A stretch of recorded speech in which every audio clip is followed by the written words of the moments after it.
don't believe me, just grab hold of those balls. If you're gentle and you kiss him, you'll see one emotion. Squeeze him and smack him and you'll see every emotion he's ever had. And here's a tip for you guys: if you feel like you're coming down sick, just make out a menu and a chore list right away. That moves things right along. And I like to tell my wife when she's sick, when she's done cleaning up her puke, to make me something for dinner, and don't forget the laundry needs done.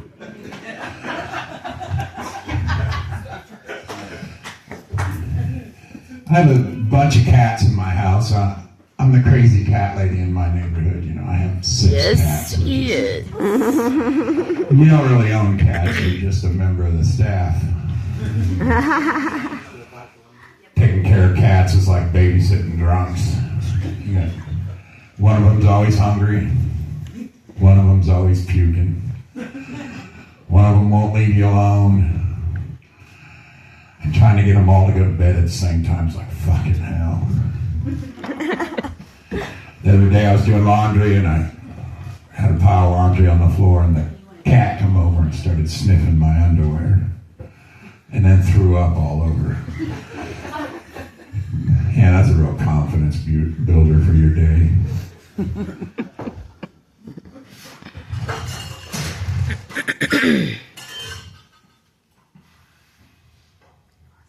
You gotta be careful what you wish for. You know, when I was younger, I said I'd like to have a house full of pussy, and I should have been more specific, a house full of cats.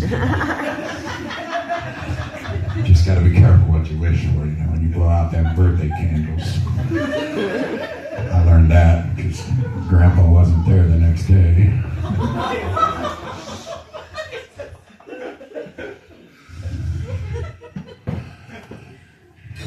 You know, seeing the cat sniff the underwear reminded me that that's something only a guy would do. You know, your wife never picks up a pair of underwear to smell them to see if they're clean, but I guarantee you have.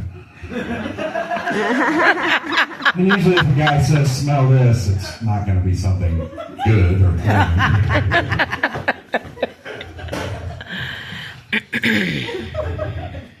Robert was talking about gay picnics and made me think there's some foods you probably don't eat with your gay friends, you know, like rump roast. You gotta decide if that's a top roast or a bottom roast. You don't eat fish tacos with your lesbian friends either. You know, lesbians don't really come out of the closet. They come out of the liquor cabinet.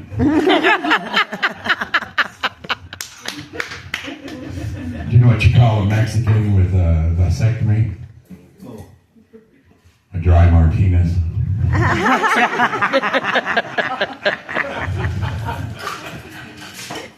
Have you ever read the instructions to a game that you played all your life, and then you realize you've been playing it wrong? I was teaching my grandkids how to play Sorry the other day, and I've been playing Sorry since I was in Cub Scouts. You know, our Scoutmaster taught us that. It was one of his favorite games. And I'm reading them instructions, and there's no instruction for playing in your underwear. I couldn't find a ticket card in there either. Cub Scout. Oh, God. I love my wife, the one I have now. I mean, I married my first wife for all the wrong reasons. Because I needed a toaster and a punch bowl. She married me for wrong reasons too. She married me because she couldn't reach the stuff on the top shelf. That's for sure. I had to divorce her though. She refused to make me a widower. But I love the wife I got now. Woo! I had to go through a lot of bad women to get to her, you know. I dated a woman. She was so cold that every time I went down on her, my teeth would chatter. If I licked her too fast, I'd get brain freeze. I dated a midget. She was psychic.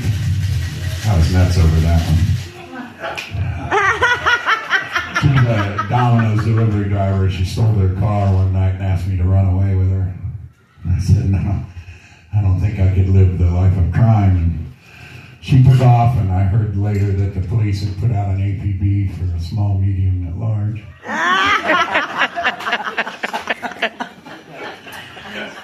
But I finally got to the wife that I have now, and you know, I give her orgasms every chance I can, even though she spits them out. I don't love swallow. oral sex, and I love to give it more than I do get it. You know, I mean, I'm not saying I hate getting it. I mean, I do enjoy that 15 minutes of silence. You know, and she deserves a trophy for doing it. I mean, I could never do that. Well, there was the one hitchhiking incident, but honestly, that was the only way I could get into my car. But I'm at an age now where my crotch makes such horrible smells that, you know, you got about a 5-minute window after I take a shower or you waited too long. I mean, it's bad enough it, well, like I said, it'd gag a cat.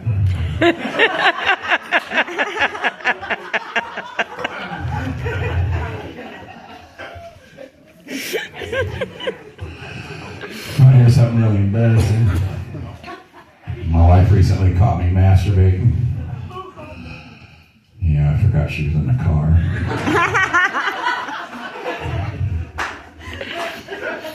You know the difference between weed and pussy? If you can smell it from across the room, it's pretty good weed.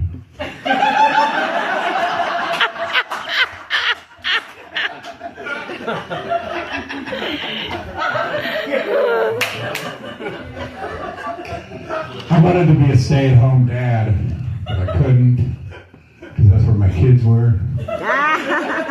Needy little shits.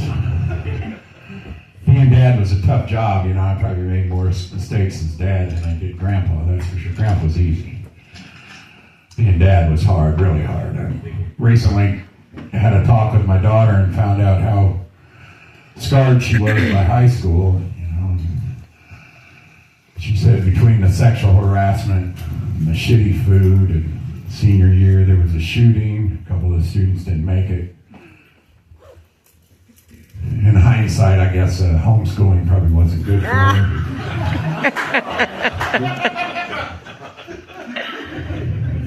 But being Papa's great. Papa's the best. I mean, I don't have to have any correct answers. I can fill them full of sugar and shit and send them home. And I love hanging out with my grandkids. They always say the greatest shit, you know.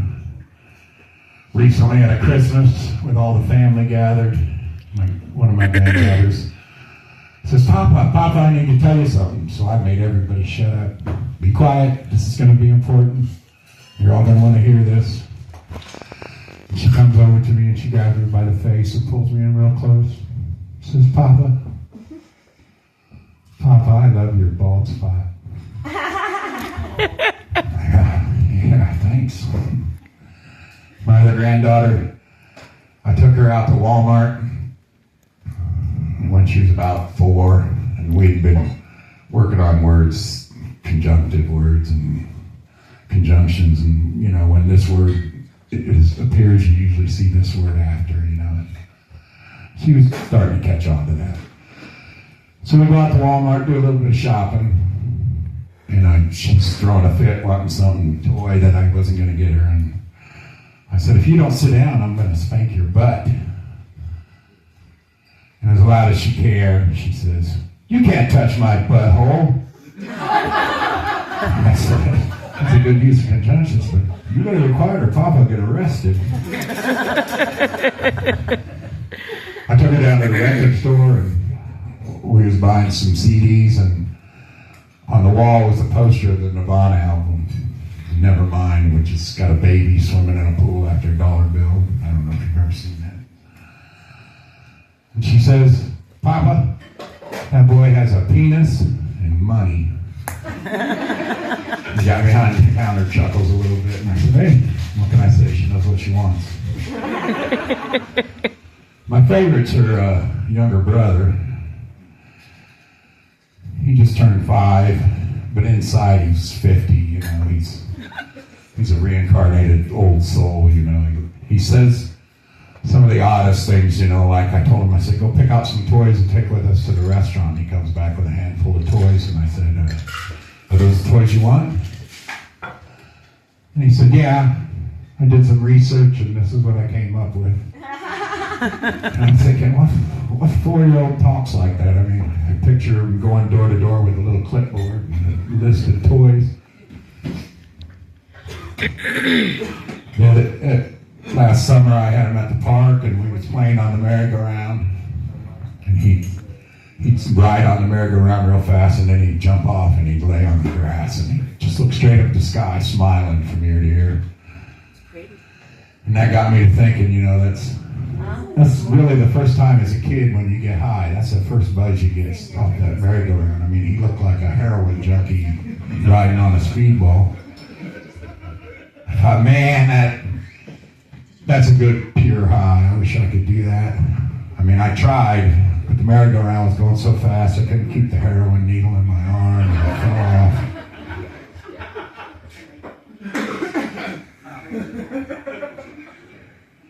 The other day, I was giving him a bath, and I bought him these bath sharks and fish to play with in the bathtub. You know, he's taking a vocal bath.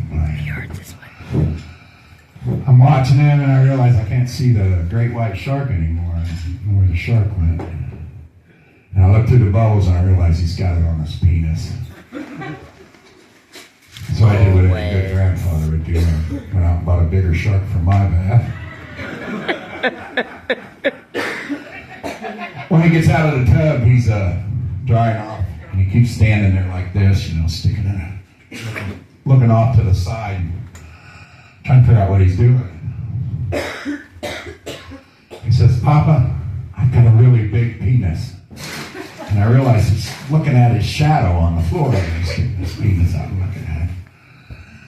So I tried it, and there was no shadow. Got 6 more weeks of winter.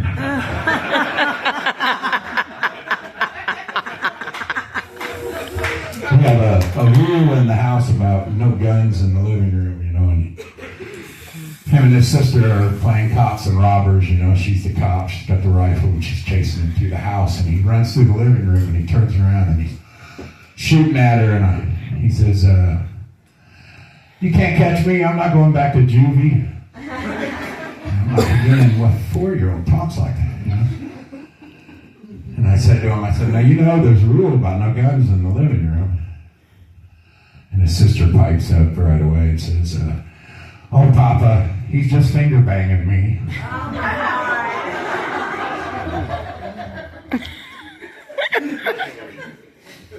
I recently think I broke him, though. He was throwing a fit about watching something on TV, and I told him, no, we're going to watch this for a minute. And then he turns to me.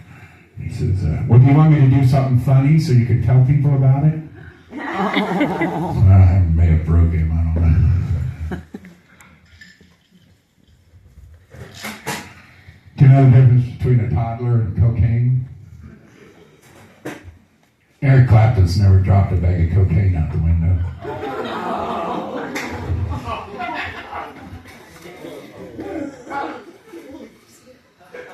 You want to know something that really weirds me out? It's gay porn. Not so much watching it, just being in it.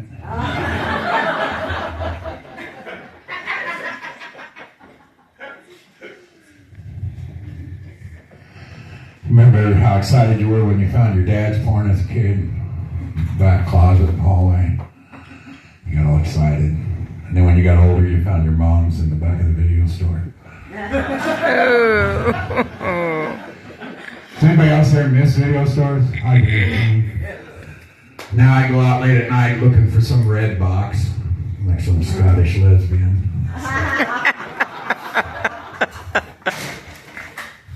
My therapist said what screwed me up the most was seeing my parents have sex. She even went as far as to say, stop watching that video or turn the volume down, you're disrupting the group. I would, but honestly, it's some of my best camera work.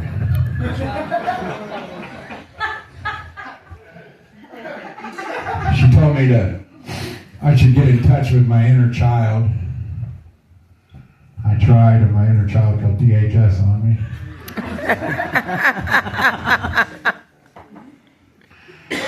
Man calls his wife from the emergency room and he says, honey, I've had an accident. I've cut off my finger. And she says, oh my God, oh, the whole finger? And he says, no, the one next to it. Do you know I have pizza delivery guys just like a gynecologist? Both of them smell it all day long, but neither one gets to taste it.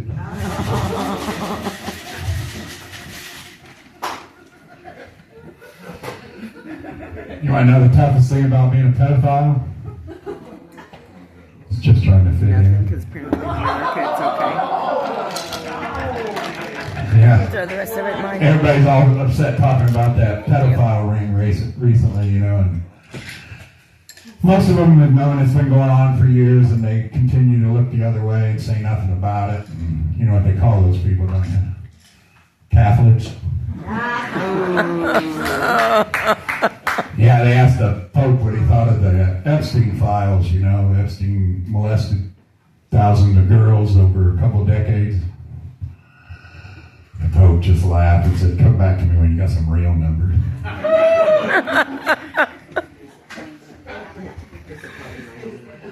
When I was younger, I was blessed with a 9-inch penis. That priest is in jail now. Yeah, I was born and raised Catholic. I have the emotional scars to prove it. I discovered masturbation and the confessional same time. I wasn't sure which one I'd wear out first. The priest told me, he says, no, you need to slow down. This is your 5th confession this week, and it's only Tuesday. One day he called me and said he got a surprise for me when we come see him on Saturday.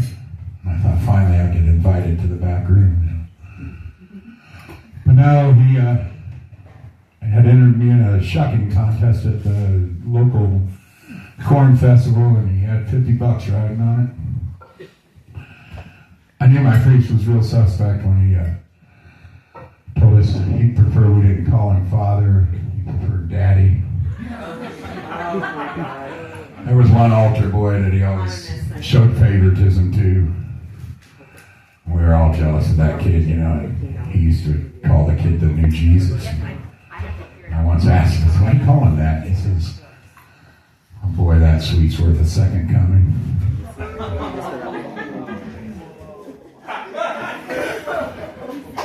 And now you get a nun pregnant, you dress her up as the altar boy.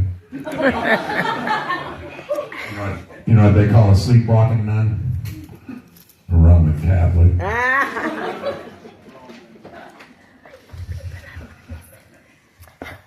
Do y'all know the difference between a priest and a zit?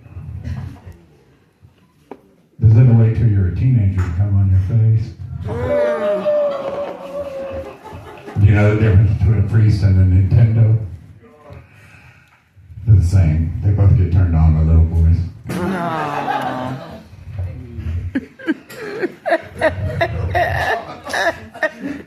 Do you know what a reverse exorcism is? That's where the priest tells that's where the devil tells the priest to get out of the boy.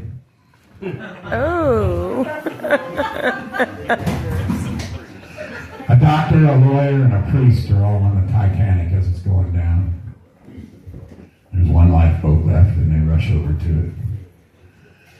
And the doctor says, hold it, wait a minute. We should go save those kids over there first. And the lawyer, he panics and says, fuck those kids. And the priest pipes up and says, you think we got time?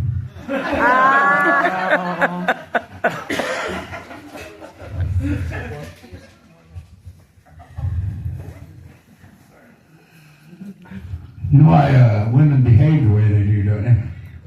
It goes back to the story of creation. Adam, he's in the Garden of Eden, and he's walking around kicking rocks and stones. And God says, what's the matter, Adam? He looks a little upset. He says, well, I'm bored. He goes, I've seen everything, done everything here. Come along. God says, well, I'll tell you what I'm going to do a favor for you. I'm going to greatest thing you ever saw. I'm going to create woman. And he goes, woman? What's a woman? And he says, well, woman's going to have really big tits, be really beautiful. She's always going to do everything you ask her to do. She'll cook for you. She'll wait on you hand and foot, take real good care of you. Adam says, that sounds pretty great.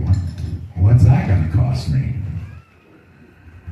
And God says, oh, an arm and a leg.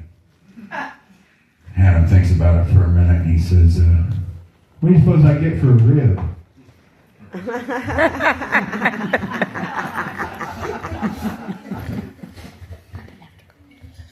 You know what's missing from kids these days? Can you hold this? It's gratitude. Gratitude's missing from the kids these days. I'll give you an example.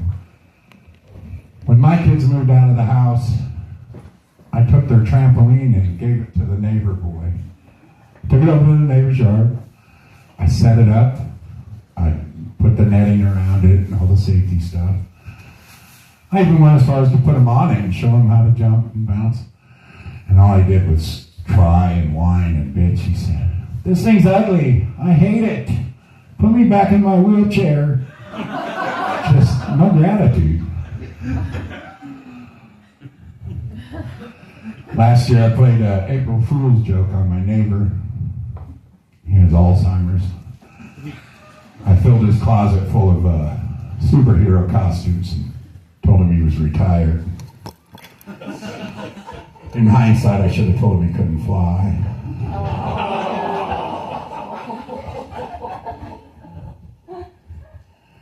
You know, they say when you do things with smart people, they tend to rub off on you. You know, you play chess with somebody that's really smart, they rub off on you, you get better at it. But by that same token, stupid people rub off on you too. And here's an example of that. A couple summers back, I was wearing a Hawaiian shirt and I went into a convenience store to buy a soda. And I wanted to pay with just the change I had in my pocket. And I pulled the change out and set it on the counter. And then I realized the change that I have is Canadian coins. You know, what the hell I got them. And the woman looks at me all confused and then she says, did you just get back in the United States? And I said, huh? What do you mean? She says, well, I seen you wearing the Hawaiian shirt and the foreign coins. So the rest of the day, I spent hours just trying to figure out what had just happened in that interaction, you know. Back then, it was a lot harder to spot the dumbasses because they didn't wear the red hats. I don't really tell a lot of political jokes, but here's a couple of them. This politician dies, and he goes to heaven. And he's standing there before St. Peter at the pearly gates. And he says to St. Peter, he says, tell you the truth, I'm kind of shocked I'm here. And St. Peter says, well, you're not in yet. We got a couple rules up here. The first day, you're going to go to hell, and you're going to spend a day in hell. See what that's like.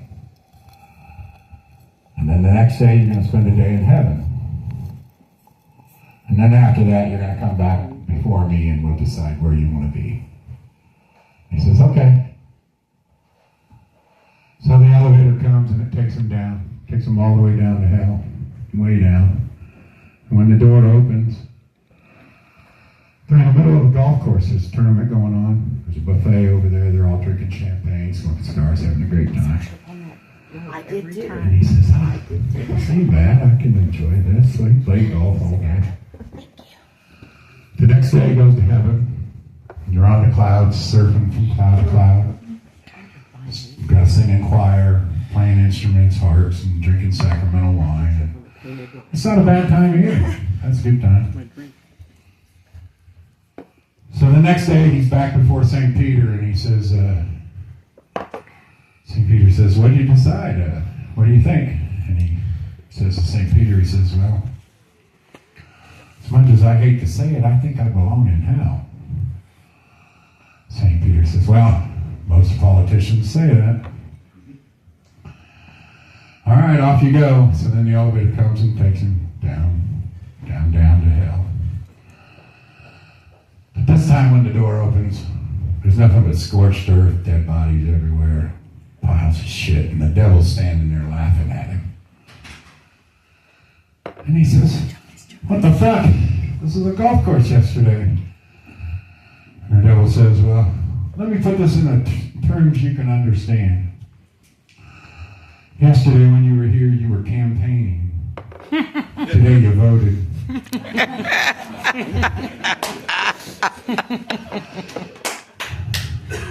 What's the worst thing Trump's ever said to his kids? I'm your dad. Shut up and keep sucking. Oh. Do you know why housework is like anal sex?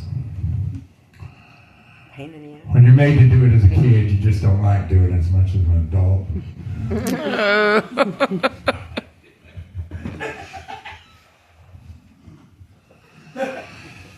I once had a threesome lined up. You know, I got all excited. I was going to meet these two girls at a hotel. So I went all over town getting party supplies, some booze and stuff. And I even went to the doctor and I said, "Hey, can I get a couple of those blue pills? You know, the ones that give you that 12-hour erection?" And he says, "Well, I guess I'll give you a couple." He goes, "But don't take them at the same time. They're really strong." Fuck him, he don't know what I'm doing. So go ahead and take both of them, you know. And man, that fucking thing was as hard as a rock for 12, 15 hours, you know. I mean, all night long. In fact, the next day it was so sore and covered with blisters, I had to go back to the doctor. And I told that doctor, I said, "I need some Bengay." And he says, "Remember, you can't put Bengay on that."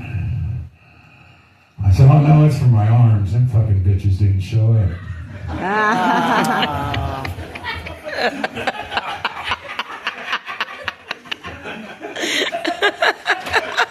You know your hands lie to you.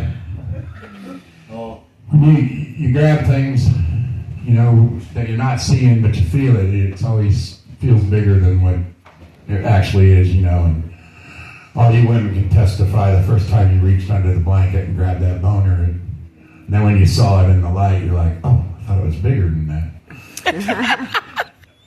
Well, this guy I work with, he has a deformed hand. One of his hands is like a small child's hand, and the other hand is normal size. You know, his left hand's real small, and his right hand's normal. And a lot of people would call that a handicap. Not me. I call that a money maker. With the right hand, he gives hand jobs to black guys for $15.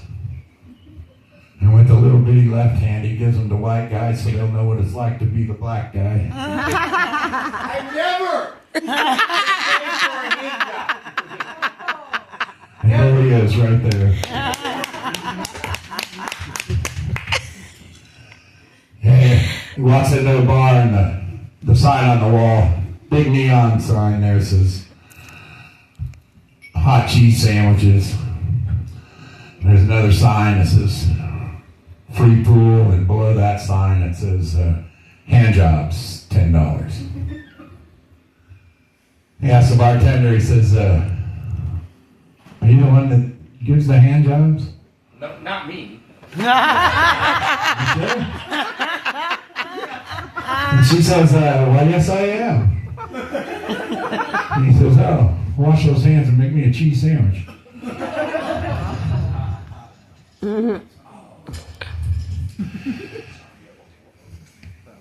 I recently watched this documentary about that serial killer, Jeffrey Dahmer, you know, my friend Dahmer. My friend Dahmer. I've been a chef most of my life, and so I kind of watched it with the eye of a chef, you know, thinking maybe I'm going to see what culinary techniques he had. Which made me wonder, you know, do other professionals watch movies that way? I mean, you probably wouldn't want to watch a porno with a gynecologist. That's a yeast infection. That's definitely a yeast infection. It's fucking itch all night long. You know, and I was surprised to find out that Dahmer had a brother. You know, and can you imagine how tough that was growing up, compared to his older brother all the time. He's like, why can't you help out and be like Jeff? He cooks dinner all the time. Oh. You know what Jeffrey Dahmer said to his parents when he had them over for dinner? What do you mean you don't like my friends? You've had 2 helpings. Oh.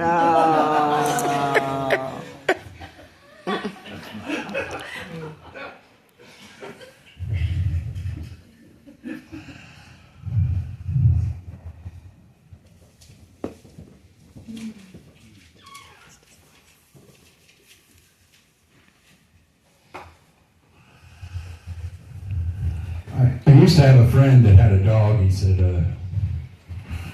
taught this dog how to lick peanut butter off his balls, you know. And I said, I used to have a friend, and he's not my friend anymore. He quit talking to me after I stole his dog.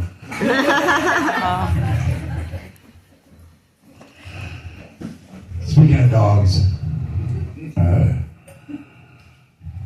about a decade ago or so, when it was really cold in the wintertime like this, I mean, it was 20 below zero. No. The family dog died that day. She was a beautiful dog, golden lab. We got her as a little puppy when the kids were young, and the kids named her Daisy. She grew up with the kids, you know, she was real protective of them. I couldn't even pick one of the kids up without her getting all excited and going after me.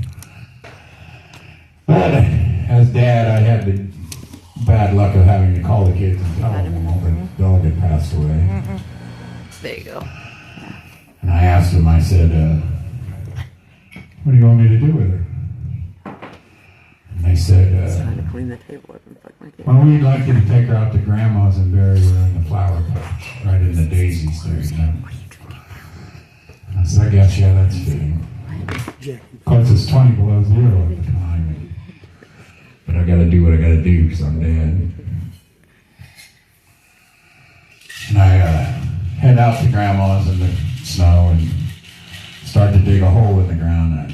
I get about 6 inches in the ground. It's so frozen and rock hard. And I busted the shovel. Kept trying to dig with some rocks and sticks, and that wasn't helping. And I tore one of my gloves, busted a finger. I think it was bleeding like crazy. And then it started to fucking snow again. And the snow's just coming down really heavy. Oh, I got so goddamn pissed off that I changed that dog's name to Dumpster and I went home.